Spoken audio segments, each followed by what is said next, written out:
semuanya, perkenalkan nama saya Etika Nurismawati. Saya akan mempresentasikan teori dan implementasi hukum bisnis dalam kehidupan sehari-hari. Hukum bisnis. Hukum sendiri memiliki arti yaitu peraturan yang mengatur tingkah laku manusia dalam suatu pergaulan di masyarakat. Peraturan yang dibuat oleh badan-badan resmi yang berwajib. Peraturan bersifat memaksa, sanksi terhadap pelanggar yang dibuat adalah tegas. Jadi hukum bisnis dapat dipahami sebagai hukum yang mengatur kegiatan ekonomi.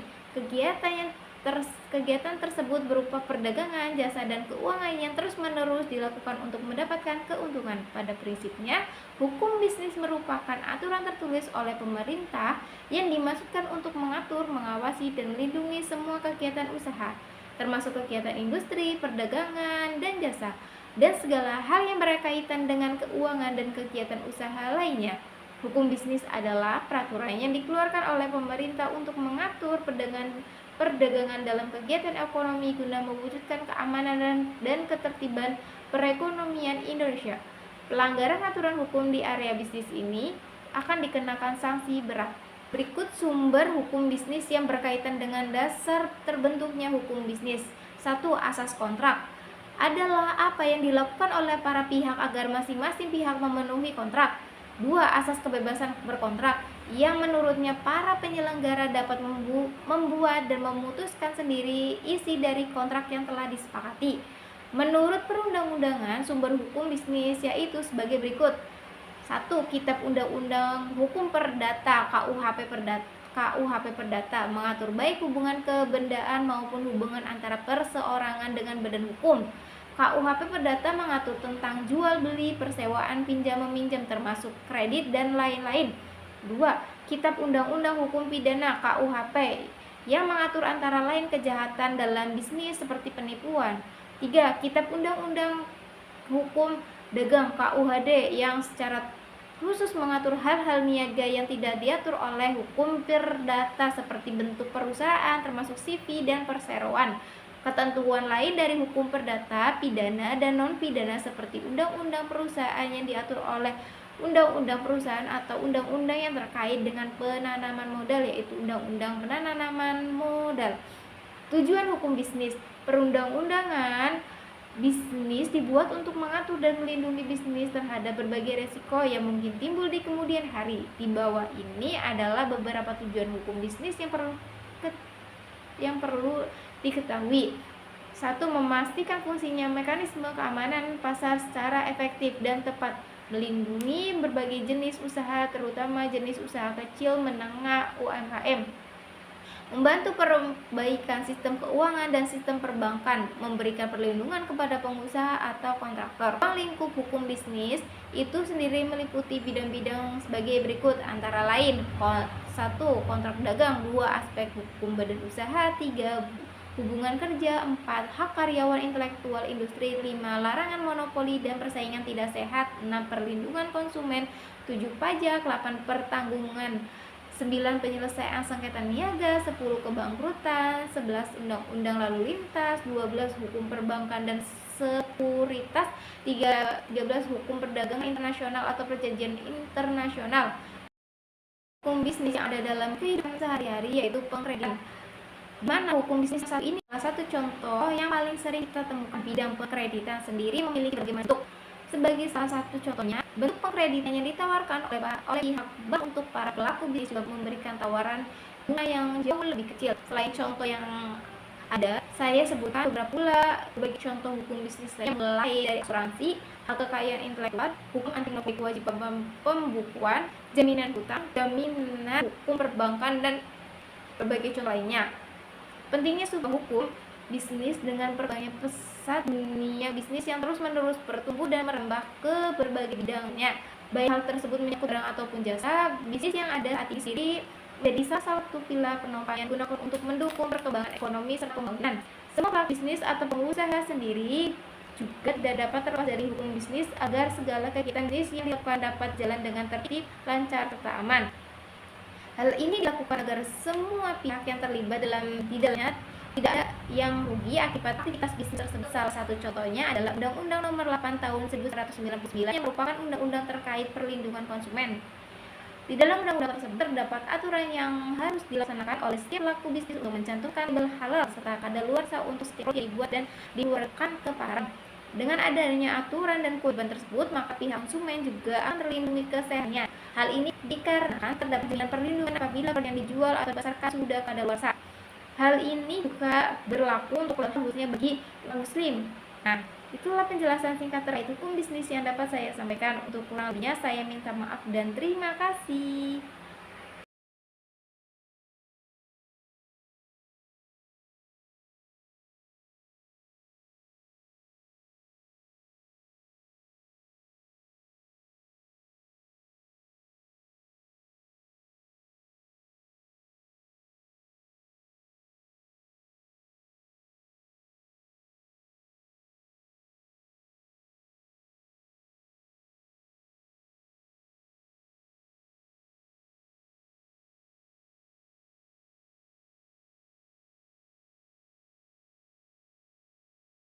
Selamat datang di Kompas Bisnis bersama saya Glenis Oktania. Saudara, startup Goto dilaporkan ke Polda Metro Jaya atas sengketa merek Goto oleh PT Terbit Financial Technology. Pelapor mengklaim sebagai pemilik atas hak merek Goto. Pelapor menempuh langkah hukum karena Gojek dan Tokopedia diduga memakai nama produk yang serupa yakni Goto. Pelafalan dan penulisan Goto dinilai serupa, hanya ada perbedaan dalam penggunaan huruf kapital. Pelaporan dari Terbit Financial terhadap dugaan penggunaan merek secara tidak sah oleh Gojek dan Tokopedia. Karena sebagai pihak pemegang ataupun yang telah teregistrasi di dalam hak cipta di Kumham, PT Terbit telah memiliki sertifikat tersebut, sedangkan pihak-pihak lain baru sekedar mendaftar. Merespons laporan sengketa ini dikutip dari kumparan.com, Corporate Affairs Goto Gojek Tokopedia, Astrid Kusuma Wardani mengatakan, kami telah mengetahui hal ini dan menghormati proses yang tengah berjalan. Kami telah mendaftarkan merek Goto kepada badan atau lembaga terkait dan senantiasa memenuhi peraturan yang berlaku di Indonesia. Bagaimana caranya agar sebuah merek dagang tidak menimbulkan permasalahan hukum di kemudian hari? Kompas Bisnis sudah bersama dengan Asharyanto, konsultan kekayaan intelektual smartlegal.id. Selamat pagi, Pak Hari. Pagi Mbak Glenis. Bagaimana kabarnya, Pak? Baik, alhamdulillah. Iya, Pak, ini kan lagi rame-rame soal haki ya, Pak, hak kekayaan intelektual. Ketika pengusaha sudah memiliki merek, sebenarnya seberapa penting untuk mendaftarkan? Iya, pada prinsipnya karena merek ini adalah sebagai suatu identitas nantinya sebagai brand dari suatu perusahaan, benefit yang didapatkan oleh pengusaha jika mendaftarkan merek itu sangat banyak sebenarnya Mbak Glenis. Salah satunya adalah yang pertama memiliki proteksi terhadap merek yang digunakan. Yang kedua adalah terhindar dari gugatan dari pihak lain. Yang ketiga, pastinya itu untuk memberikan unifikasi dari sebuah usaha ataupun produk dan jasa. Dan yang terakhir pastinya meningkatkan valuasi dari sebuah usaha. Karena pada saat ini kita paham untuk sebuah brand itu ataupun hak kekayaan intelektual khususnya itu menjadi sebuah intangible asset dari sebuah usaha. Begitu Mbak Glenis. Banyak sekali manfaatnya untuk segera ya, karena penting sekali untuk bisa mendaftarkan merek dagang kita ke haki ya, hak kekayaan intelektual. Pak, ini juga belajar dari kasus IKEA, kemudian ada Goto, kemarin ramai lagi menimpa OVO. Sebenarnya berapa sih Pak batas waktu dari merek yang terdaftar ini didaftarkan di haki? Sifatnya permanen atau harus diperpanjang Pak? Iya Mbak Glenis, prinsipnya karena hukum Indonesia itu menganut first to file, artinya siapapun pihak yang mendaftarkan lebih dulu, maka dia akan mendapatkan manfaat untuk perlindungan oleh negara. Karena itu ketika ada salah satu usaha yang belum mendaftarkan mereknya tapi sudah mengedarkan produknya, bisa berpotensi untuk adanya pihak lain mendaftarkan lebih dulu. Nah, karena dari pendaftaran merek ini ada masa berlakunya, yaitu 10 tahun, tetapi itu bisa diperpanjang dengan jangka waktu yang sama. Artinya bisa mendapatkan perpanjangan 10 tahun kembali, Mbak. Jadi yang perlu dipahami oleh masyarakat Indonesia adalah mendaftarkan merek itu harus first to file. Jadi siapa yang lebih dulu, maka dia yang akan terdaftar. Begitu. Jadi secara singkatnya dulu-duluan dan ada tenggat waktunya, jadi harus diingat-ingat nih kapan mengajukan dan kapan harus perpanjang. Dampak negatifnya Pak, kalau misalnya kita lupa untuk memperpanjang mereknya ini gimana? Iya, ini juga yang sangat kami dari Smart Legal itu mengedukasi buat teman-teman pengusaha, khususnya juga kalau dari datanya BPS di 2019 itu ada sekitar 79% usaha yang tidak mendaftarkan kekayaan intelektualnya. Nah, ketika tidak didaftarkan, potensi yang pertama adalah disalip oleh kompetitor, mereknya atau pihak lain. Nah, ini kan menjadi sesuatu yang merugikan bagi sebuah usaha. Apalagi kita juga tahu bahwa kadang teman-teman pengusaha ini lupa untuk mendaftarkan mereknya karena bukan menjadi skala prioritas di awal. Sehingga banyak juga yang mendapatkan kerugian-kerugian selain finansial, tapi juga harus rebranding, artinya harus berganti merek. Dan itu banyak kasus-kasus yang kita lihat yang landmark di Indonesia seperti ayam-ayaman yang kemarin, dan juga ada beberapa kasus yang lainnya. Ya, belajar dari sejumlah kasus yang ada begitu ya Pak, apakah ada alasan tertentu dari pihak yang ingin menggugat suatu merek ini Pak? Iya, sebenarnya kalau di Indonesia sendiri karena hukum positif itu memberlakukan beberapa syarat ketika ada pihak lain mau menggugat suatu merek. Yang pertama adalah suatu merek itu ketika sudah didaftarkan bukan berarti itu tidak memiliki potensi untuk diminta dihapuskan oleh pihak lain. Nah, ini ada namanya gugatan penghapusan. Kapan itu bisa dilakukan? Nah, itu terjadi ketika sebuah merek itu tidak digunakan selama 3 tahun berturut-turut sejak dimohonkan. Artinya seperti yang kemarin yang di kasusnya IKEA itu kan ada di beberapa kelas yang dimohonkan untuk dihapus karena diketahui itu tidak digunakan untuk produksi atau jasa yang diperjualbelikan. Ada juga yang dilakukan gugatan pembatalan namanya, Mbak. Gugatan pembatalan ini kita lihat alasannya yang pertama adalah karena ketika didaftarkan mungkin ada itikat tidak baik atau ada upaya untuk meniru dari merek-merek yang sudah terdaftar lainnya. Nah, itu dua alasan gugatan ketika merek kita yang sudah terdaftar ini bisa digugat oleh pihak lain. Tetapi kita sebagai pemilik merek itu juga punya hak untuk menggugat pihak lain ketika ada yang menggunakan merek kita. Seperti yang saat ini mungkin sedang ramai diperbincangkan bagaimana merek Goto itu ada yang melakukan upaya hukum ke kepolisian. Seperti itu, dan juga ada upaya untuk meminta ganti rugi. Karena prinsipnya ketika merek kita sudah didaftarkan, kita punya hak untuk melarang orang lain menggunakan mereknya. Yang kedua adalah yang pasti ganti kerugian. Begitu Mbak Glenis. Ada syarat khusus nggak Pak untuk bisa digugat, misalnya pelafalannya mirip, hurufnya mirip semua, atau warnanya atau gimana untuk bisa memastikan ini bisa digugat dan itu adalah merek dari suatu perusahaan? Iya, pada prinsipnya ada yang namanya persamaan pada pokoknya. Itu persamaan pada pokoknya itu kita punya pengiripan dari pelafalan, dari bentuk atau konfigurasi, dari warna-warna yang digunakan, sampai yang namanya kalau di merek itu ada klasifikasi atau kelas merek. Artinya ketika sebuah merek itu didaftarkan, apakah kelasnya itu sama atau enggak dengan pihak lain. Seperti itu Mbak. Misalnya saya punya brand nih Pak ya, saya ingin mendaftarkan, saya harus cari tahu dulu dong Pak, apakah sudah ada yang memiliki brand tersebut. Para pengusaha ini bisa mencari tahu di mana sih Pak, misalnya brand tertentu ini sudah ada yang pakai ternyata?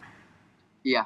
Sebenarnya dari pemerintah Indonesia sendiri, khususnya Kementerian Hukum dan HAM, dalam hal ini DJKI, itu sudah mengedukasi dan memberikan fasilitasnya. di websitenya DJKI, dan itu bisa dicari di dalam namanya pangkalan data kekayaan intelektual. Kita bisa searching di situ dan juga bisa juga melakukan penelusuran. Tetapi juga itu cara-cara yang bisa dilakukan ataupun bisa juga menunjuk konsultan kekayaan intelektual untuk bisa melakukan penelusuran secara komprehensif. Lain hal juga kita juga sering mengedukasi dari Smart Legal, teman-teman juga bisa untuk melakukan penelusuran di website kami. Jadi sebenarnya banyak tools yang bisa digunakan dan upaya untuk memitigasi resiko ketika merek itu mau didaftarkan, jadi bisa diperiksa lebih dulu. Gitu, Mbak. Ya, Pak, apa yang harus dilakukan pengusaha jika merek dagangnya ini digugat? Apa yang harus mereka lakukan, Pak?